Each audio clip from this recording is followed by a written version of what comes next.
So friends, आप सबका एक बार फिर से स्वागत मैं करता हूँ आपके यूट्यूब चैनल ललित क्लासेस पर। तो आज का जो हमारा टॉपिक है वो है आज का टॉपिक आय और अन्य मापदंड। ये जो है हमारा आज का टॉपिक है और इसके बाद जो है हम चैप्टर को आज कंप्लीट कर लेंगे इसी वीडियो में।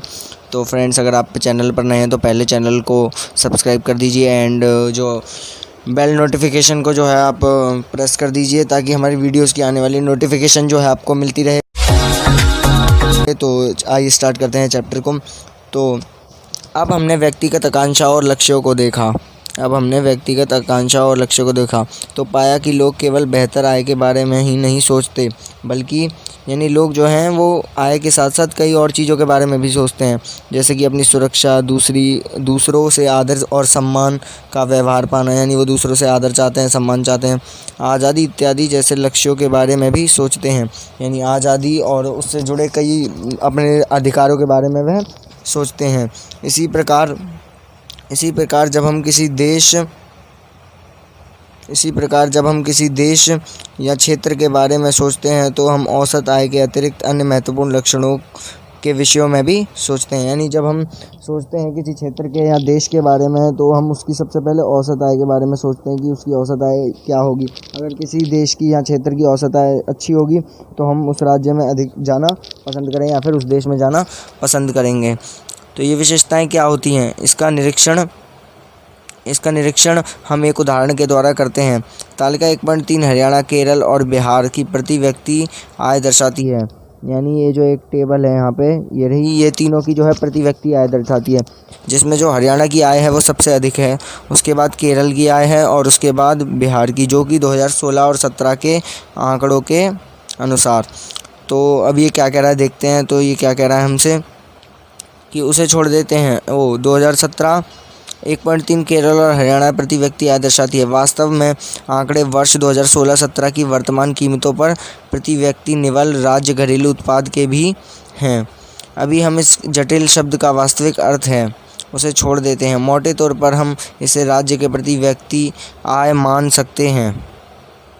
यानी हम जो है क्या देख रहे हैं यहाँ पर, ये क्या कह रहा है, केरल और बिहार की प्रति व्यक्ति आय क्या दर्शाती है। वास्तव में आंकड़े 2016-17 के हैं, यानी ये जो आंकड़े हैं हमारे पास ये 2016-17 के हैं कि वर्तमान कीमतों पर प्रति व्यक्ति निवल घरेलू उत्पाद के हैं। यानी जो उनका निवल घरेलू उत्पाद, यानी हर राज्य में कितना जो है वो उत्पाद हो रहा है, किस तरह से वो जो है उनकी आय इनकम है उनकी, उस तरह से जो है ये इस टेबल को बनाया गया है और उसमें निकाला गया है। तो हम देखते हैं कि इन तीनों राज्यों में हरियाणा की प्रति व्यक्ति आय सबसे अधिक है। हम ये देख रहे हैं, इस टेबल में देखा था हमने कि हरियाणा की जो आय थी वो 1 करोड़ 80 लाख यानी लगभग जो थी सबसे ज़्यादा थी यहाँ पर जो हरियाणा की प्रति व्यक्ति आय थी। और बिहार जो है वो सबसे पीछे है इसमें, यानी जो बिहार है वो सबसे पीछे हैं। इसका अर्थ है कि औसतन हरियाणा में एक व्यक्ति एक वर्ष में 1,80,174 रुपये कमाता है। यानी हरियाणा का प्रति व्यक्ति, यानी एक आदमी एक साल में 1,80,000 रुपये हरियाणा में कमा लेता है, जबकि बिहार में औसतन वह केवल 34,000 रुपये ही कमा पाता है। यानी लेकिन हरियाणा में क्या होता है कि वो केवल जो है 34,000 रुपये ही जो है वह कमा पाता है। तो इसलिए कहाँ की आय ज़्यादा हुई, हरियाणा की, इसलिए हरियाणा को जो है वो ज़्यादा विकसित राज्य माना जाएगा। इसलिए अगर विकास को मापने के लिए प्रति व्यक्ति आय का प्रयोग किया जाए तो तीनों राज्यों में हरियाणा सबसे अधिक और बिहार सबसे कम विकसित राज्य माना जाएगा। यानी अगर हम आय के तौर पर बात करें, जैसा कि मैंने आपको बताया, तो जो है हरियाणा सबसे ऊपर अधिक आय वाला विकसित राज्य माना जाएगा और बिहार जो है वो सबसे कम विकसित राज्य माना जाएगा। अब हम इन तीनों राज्यों के कुछ आंकड़ों पर नज़र डालते हैं। तो तालिका 1.4 में दिए गए हैं, ये तालिका 1.4 है, इसमें कुछ आंकड़े दिए गए हैं। तो इसमें इनकी शिशु मृत्यु दर, यानी 1000 बच्चे किसी राज्य में जन्म लेते हैं, उसके बाद जितने भी बच्चे बचते हैं वो उस राज्य की शिशु मृत्यु दर हो जाती है। तो यहाँ पर जो है वो पहले शिशु मृत्यु दर इस बॉक्स में दे रखी है। उसके बाद साक्षरता दर, यानी कौन लोग किस राज्य में कितने % लोग जो हैं वो पढ़े लिखे हैं। और ये जो आंकड़े हैं वो 2011-2017 के हैं। हो सकता है आपकी बुक में अलग आंकड़े दिए गए हों, तो कोई चिंता की बात नहीं, आपकी बुक में जो भी आंकड़े दिए गए हैं आप उनका इस्तेमाल करके और उन्हें पढ़ें। निवल उपस्थिति अनुपात प्रति 100 व्यक्ति, उच्चतर आयु 14 वर्ष 15, यानी जो बच्चे हैं वो कितनी उम्र तक जो है स्कूल जाते हैं, मतलब 14 से 15 साल के बच्चे जो हैं किस राज्य में ज़्यादा स्कूल जाते हैं। तो सबसे पहले आपको देखना होगा कि हरियाणा, जहाँ की जो है आय जो है वार्षिक आय वो ज़्यादा है, लेकिन वहाँ की साक्षरता दर जो है वो केरल से कम है। यानी केरल में लोग ज़्यादा पढ़े लिखे हैं 94%, लेकिन हरियाणा में लोग केवल 82% ही पढ़े लिखे हैं। तो बस इस टेबल में यही है, आगे पढ़ते हैं। यह तालिका क्या दर्शाती है, यानी जो तालिका है वो हमें क्या दर्शाती है, क्या दिखा रही है ये तालिका। तालिका का पहला स्तंभ दिखाता है कि केरल में 1000 जीवित बच्चे पैदा हुए। बच्चों में से 10 बच्चे 1 वर्ष की आयु तक पहुंचने से पहले मर जाते हैं। यानी 1 साल में वहाँ पर 10 बच्चे पैदा हुए, 10,000 में से 10 बच्चे जो हैं वो 1 वर्ष की आयु से पहले ही मर गए।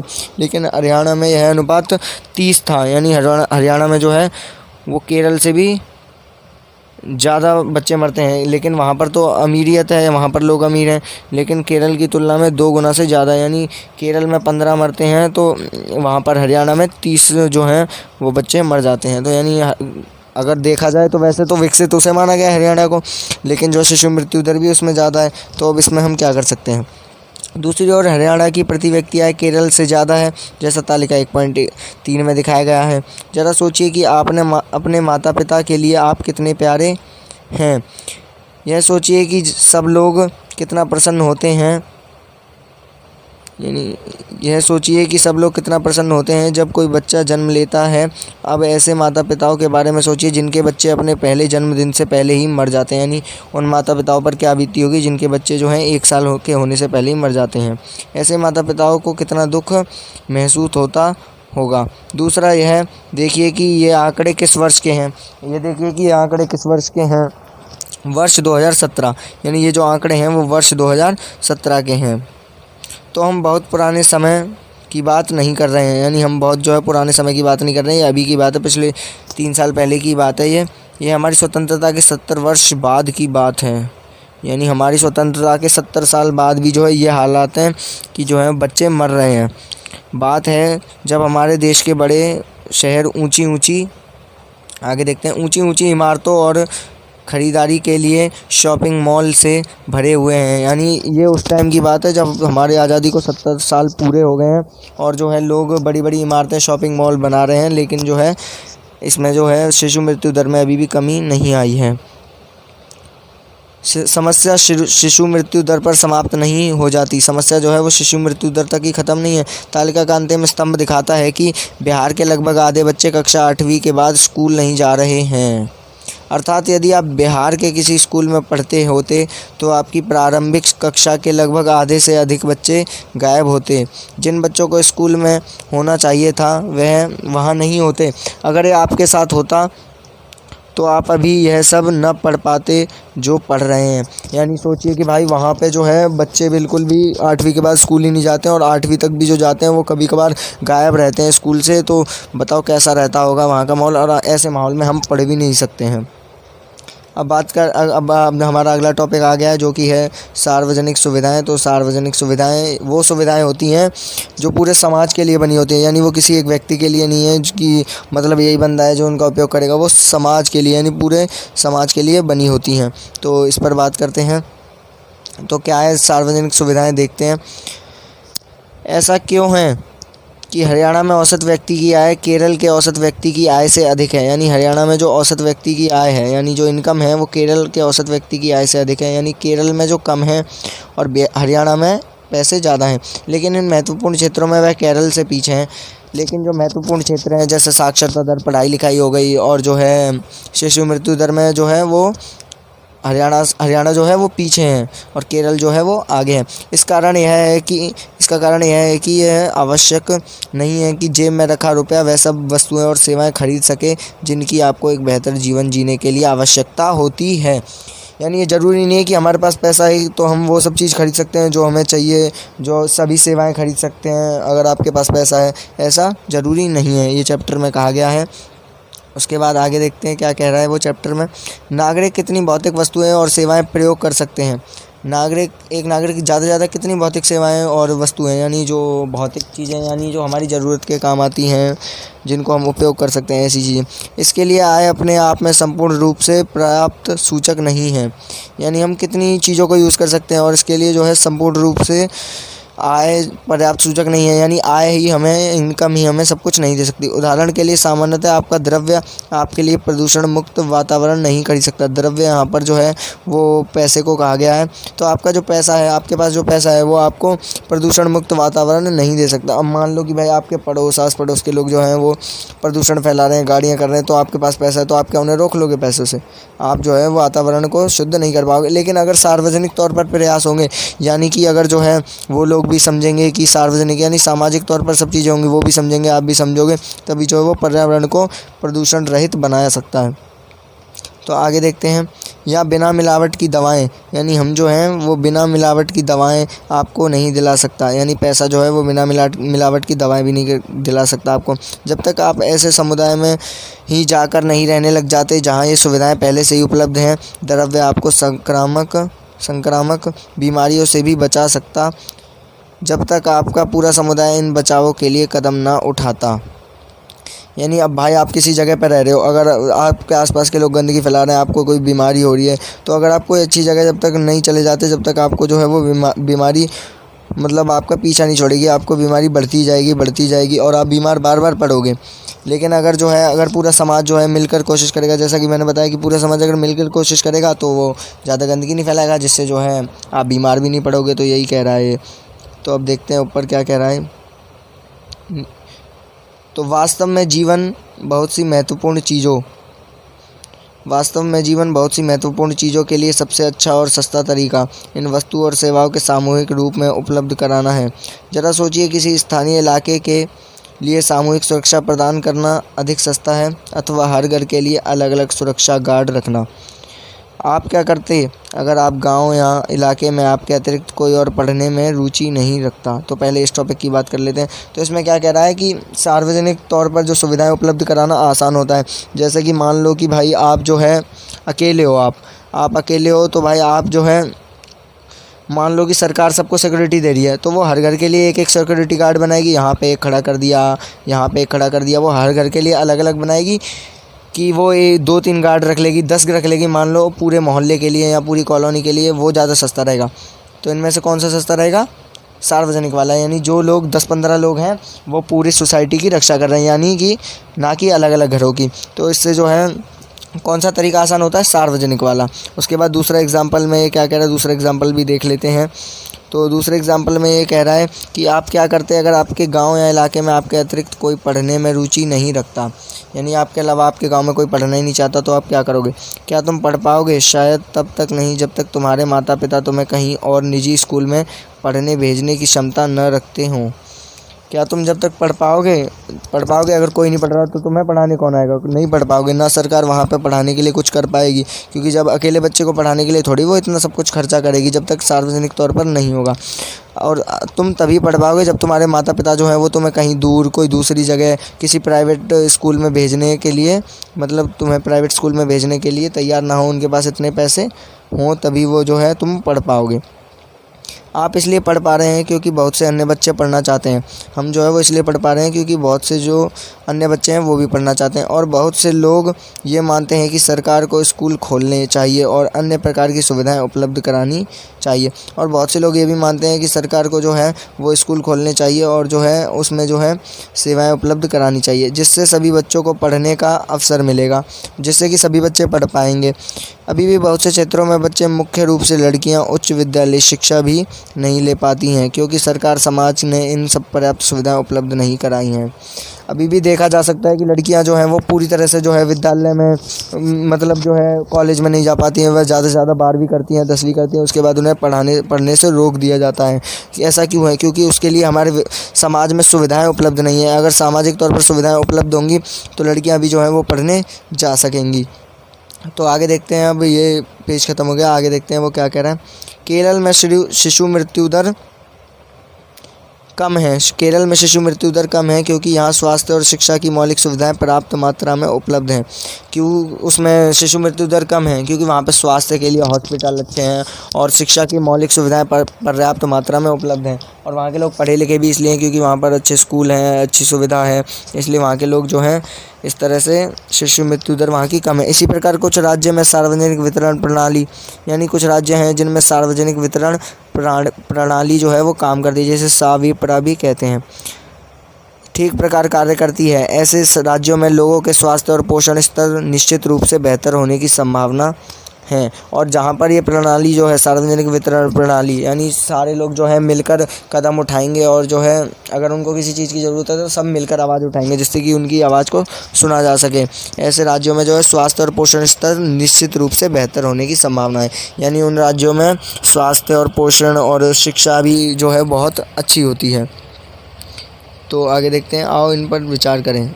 ये कार्यकलाप है, ये आप जो है इधर देख सकते हैं। उत्तर प्रदेश की ग्रामीण जनसंख्या की शैक्षिक उपलब्धि, यानी कौन से मतलब उत्तर प्रदेश में कैसे कैसे लोग हैं। ग्रामीण जनसंख्या की साक्षरता दर, यानी जो गांव के लोग हैं वो कितने पढ़े लिखे हैं। 76% जो पुरुष हैं वो गाँवों में पढ़े लिखे हैं और 54% महिलाएँ गाँव में पढ़ी हुई हैं। ये उत्तर प्रदेश की बात हो रही है यहाँ पर।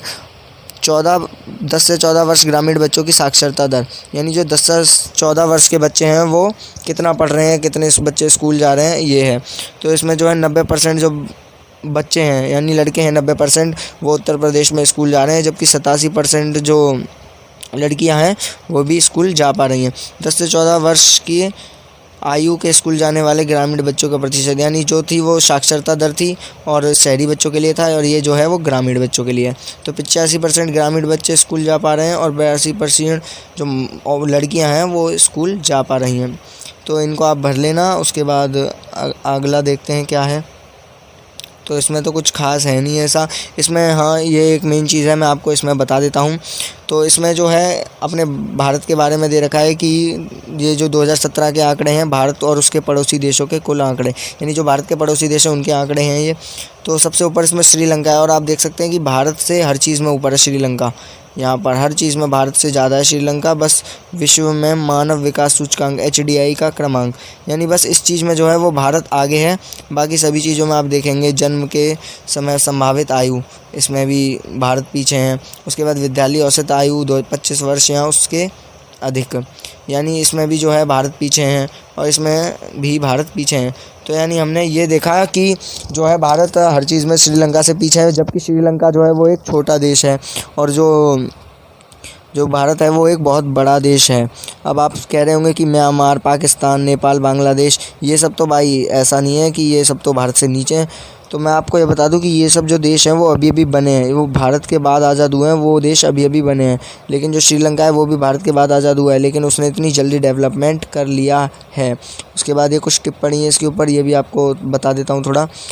तो HDI का अर्थ है मानव विकास सूचकांक, यानी HDI का अर्थ है मानव विकास सूचकांक। इसकी हिंदी में मीनिंग है मानव विकास सूचकांक। ऊपर दी गई तालिका में HDI सूचकांक का क्रमांक कुल 189 देशों में से है, यानी HDI सूचकांक का जो क्रमांक है वो 189 देशों में से है, यानी ये 189 देशों में से लिया गया है। उसके बाद दूसरा पॉइंट, जन्म के समय संभावित आयु, जैसे कि नाम से स्पष्ट व्यक्ति को जन्म देने समय औसत आयु संभावना दर्शाता है। यानी जन्म के समय संभावित आयु, जन्म के समय किसी व्यक्ति की संभावित, यानी कोई किसी को जन्म दे रहा है, यानी कोई औरत मान लो या फिर आप कोई भी जन्म ले रहा है बच्चा इस दुनिया में, तो उसकी आयु क्या, किस समय मतलब किस आयु में उस बच्चे को जन्म दिया उसके माँ बाप ने, इस प्रकार की चीज़ें है। प्रति व्यक्ति आय की गणना सभी देशों के लिए डॉलर में की जाती है। प्रति व्यक्ति आय, जो प्रति व्यक्ति आय है यानी एक आदमी की आय, मैंने आपको बताया था, उसकी जो गणना है वो डॉलर में की जाती है ताकि उसकी तुलना की जा सके और ताकि उसकी तुलना की जा सके देशों के बीच कि कौन सा देश अमीर है और कौन सा देश गरीब। यह इस तरीके से भी की जाती है कि डॉलर किसी देश का समान मात्रा में वस्तु और सेवाएं खरीद सके, और डॉलर से हम कहीं भी जो है कुछ भी खरीद सकते हैं किसी भी देश में। तो आगे चलते हैं, चैप्टर अब थोड़ा सा ही बचा है। तो सबसे पहले क्या यह आश्चर्यजनक नहीं है, इस टॉपिक को थोड़ा पढ़ लेते हैं आज। क्या यह आश्चर्य नहीं है कि हमारे पड़ोस का एक छोटा सा देश श्रीलंका हर विषय में भारत से आगे है। यानी हमारे देश का जो मतलब श्रीलंका है वो हमारे देश से छोटा है, लेकिन फिर भी श्रीलंका जो है वो हमारे देश से आगे है। देश का विश्व में इतना नीचा क्रमांक है, यानी हमारे देश का विश्व में इतना नीचा क्रमांक है, यानी 189वां। तालिका 1.6 में 1.6 में यह भी दिखाती है कि यद्यपि नेपाल और बांग्लादेश की प्रति व्यक्ति आय भारत की तुलना में कम है, फिर भी वह भारत की आयु संभावित से पीछे नहीं है। यानी वहाँ पर हमने देखा था कि जो है ये बांग्लादेश, नेपाल, पाकिस्तान आदि जो है वो भारत से पीछे हैं, लेकिन वह ज़्यादा पीछे भी नहीं है भारत से। HDI के परिकलन के बहुत से सुधारों का सुझाव दिया गया है। मानव विकास रिपोर्ट में बहुत से नए घटक जोड़े गए हैं, लेकिन मानव के विकास से पहले यह बात स्पष्ट कर दी गई है कि विकास महत्वपूर्ण है। एक देश के नागरिक के साथ क्यों हो रहा है? लोगों का स्वास्थ्य, उनका कल्याण सबसे अधिक ज़रूरी है। यानी एक जो है HDI यानी मानव विकास रिपोर्ट के जो नए घटक जोड़े गए, यानी उन्होंने जो नया डाटा निकाला है उसके अनुसार मानव के विकास से पहले, यानी मानव का जब विकास नहीं हुआ था उससे पहले यह बात स्पष्ट, यानी यह बात बता दी गई थी कि विकास महत्वपूर्ण है, कि जो विकास है वो बहुत इम्पोर्टेंट है।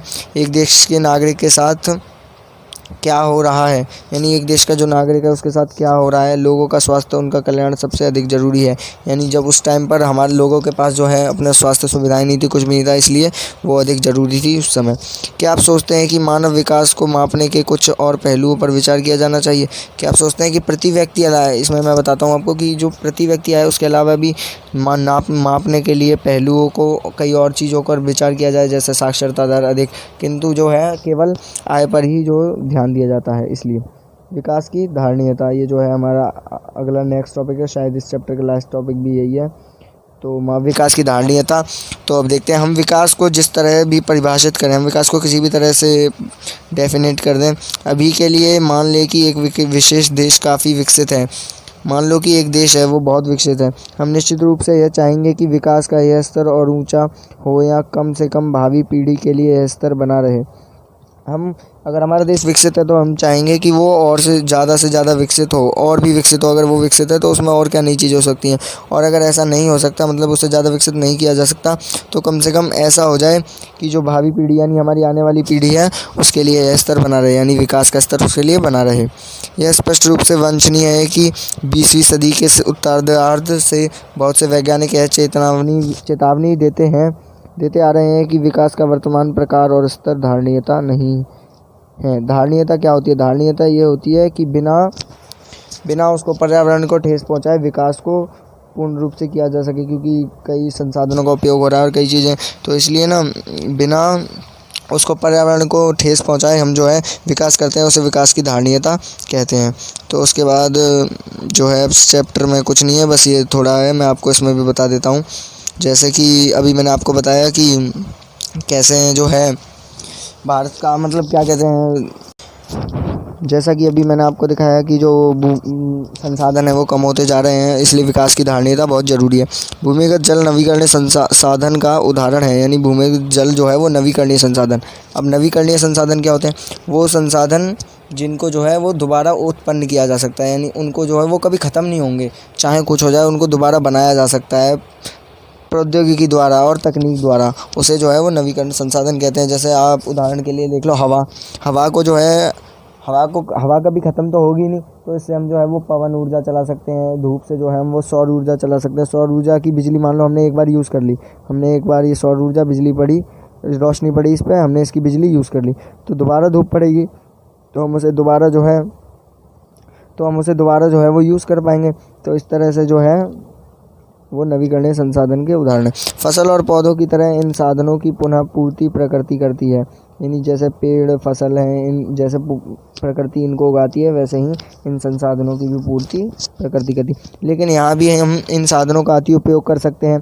उदाहरण के लिए भूमिगत जल का यदि बरसात द्वारा हो रही पुनः पूर्ति से अधिक उपयोग करते हैं तो हम इस साधन को अति उपयोग कह रहे होंगे। यानी मान लो कि बारिश हो गई, बारिश से ज़मीन में पानी चला गया, पानी जो है पानी का लेवल ज़मीन के नीचे बढ़ गया, और हम जितनी बारिश हुई उससे ज़्यादा तो हमने यूज़ कर लिया, तो इससे जो है हम उसका अति उपयोग कर रहे होंगे और वो भी धीरे धीरे ख़त्म होने वाला होगा। तो यही बात इसमें कही गई है, और कुछ नहीं है इसमें ज़्यादा समझने के लिए। और ये भी बता देता हूँ आपको, गैर नवीकरणीय जो साधन है, यानी जो गैर नवीकरणीय साधन हैं जो वर्षों से प्रयोग के पश्चात समाप्त हो जाते हैं। गैर नवीकरणीय यानी जो वर्षों से, यानी हमने बहुत साल से उनका उपयोग कर दिया है और वो ख़त्म होने वाले हैं या ख़त्म हो चुके हैं। इन संसाधनों को धरती पर एक निश्चित भंडार है।